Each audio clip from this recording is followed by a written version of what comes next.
Penguin Random House Audio presents Dream On, Ramona Riley by Ashley Herring Blake. Read for you by Gail Shalan.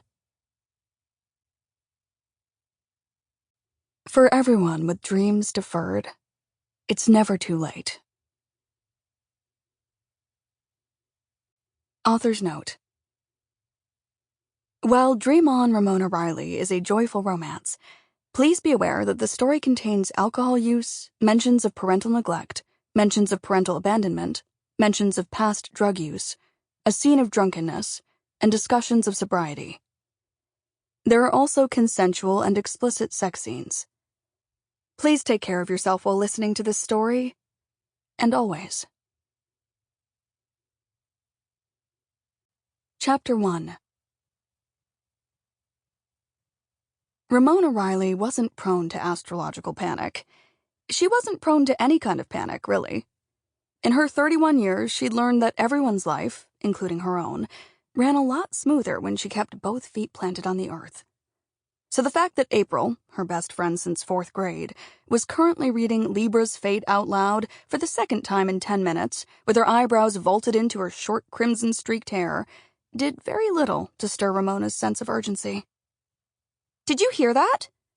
April asked, tapping at her phone from her perch on a desk in the backstage area of the Clover Lake Middle School auditorium. "I heard it," Ramona said as she pinned a ribbon of teal lace onto a 12-year-old's shoulder. Camilla heard it too. "I did," Camilla said, fiddling with the lace and smiling at herself in the mirror. Her long, dark hair was hoisted into a high ponytail, and her all-black and teal costume, torn jeans, ornate lace, glittery teal lipstick and eyeshadow, had turned her into a perfect steampunk Peter Pan, if Ramona did say so herself. "You're going to have a life-changing week."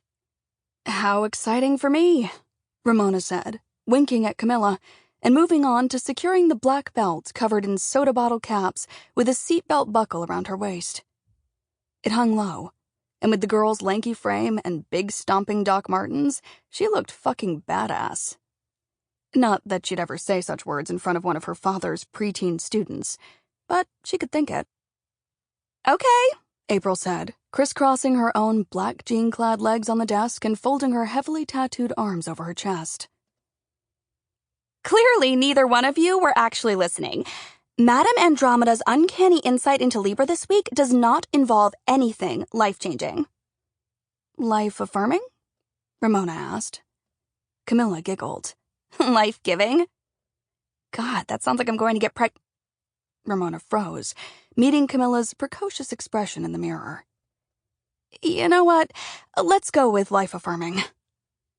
"It says," April said, tapping violently at her phone again, and I quote, "This week, as Venus moves into Cancer, be prepared for challenges and opportunities that could shift your perspective and deepen your understanding of your life's purpose."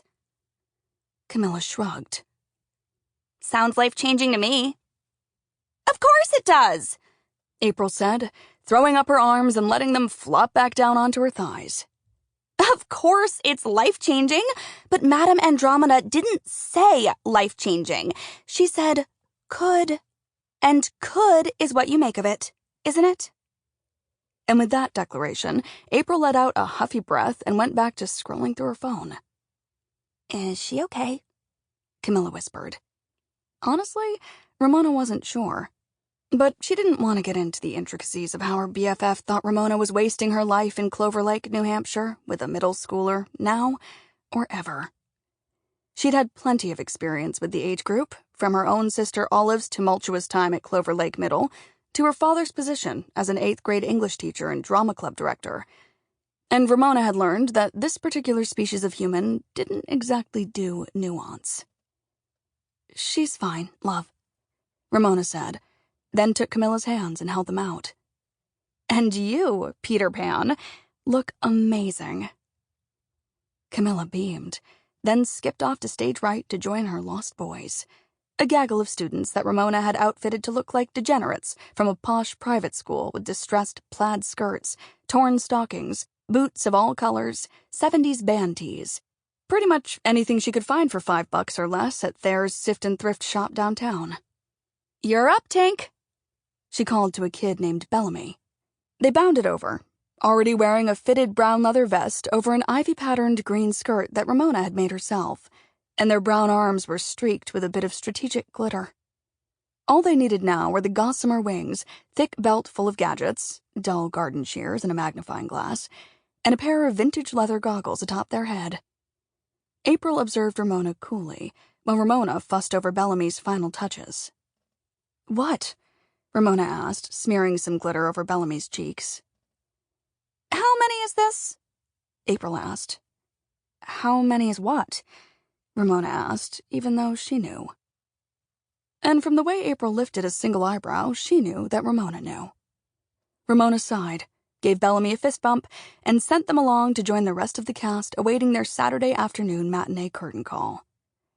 Since Stephen Riley, Ramona's dad, had taken over the drama club 8 years ago, the group put on a spring play every May. The entirety of Clover Lake came out to at least one of the 4 shows over the course of the weekend, even those without any kids enrolled at the school or acting in the play. Stephen's productions were that good. And Ramona's costumes were half the draw. At least, that's what she'd heard. 9, Ramona said. "Spring plays," April said. "At the middle school.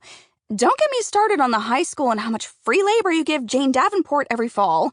Oh, and let's not forget Clover Lake's preeminent community theater. Priceless opportunities found in those Broadway-esque productions. Jesus, if they do a cabaret this summer, I'm going to fucking lose—" "What is your point?"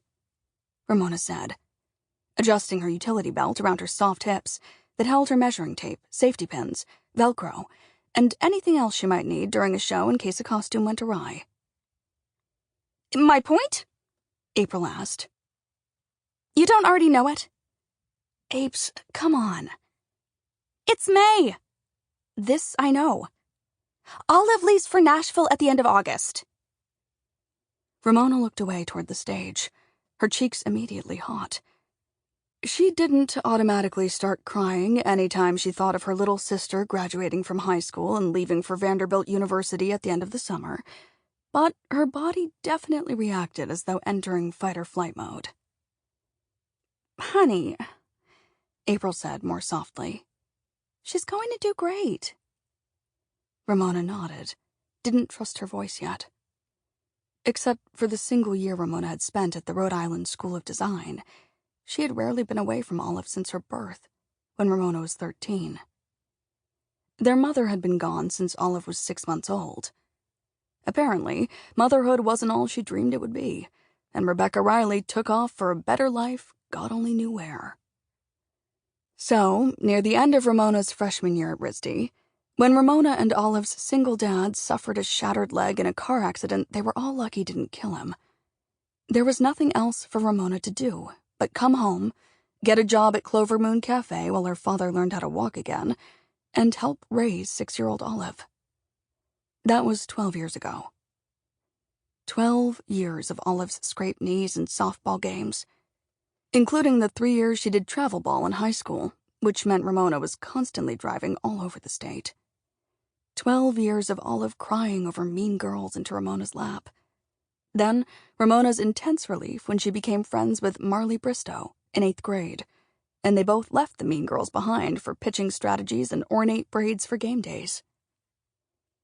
12 years of Olive's myriad crushes on boys Ramona was convinced weren't good enough for her sister, walking in on Olive making out with Ethan Towns in her bedroom when she was 16, and a conversation about condoms, which ended with Ramona setting a box on Olive's nightstand while her sister fled into the shower.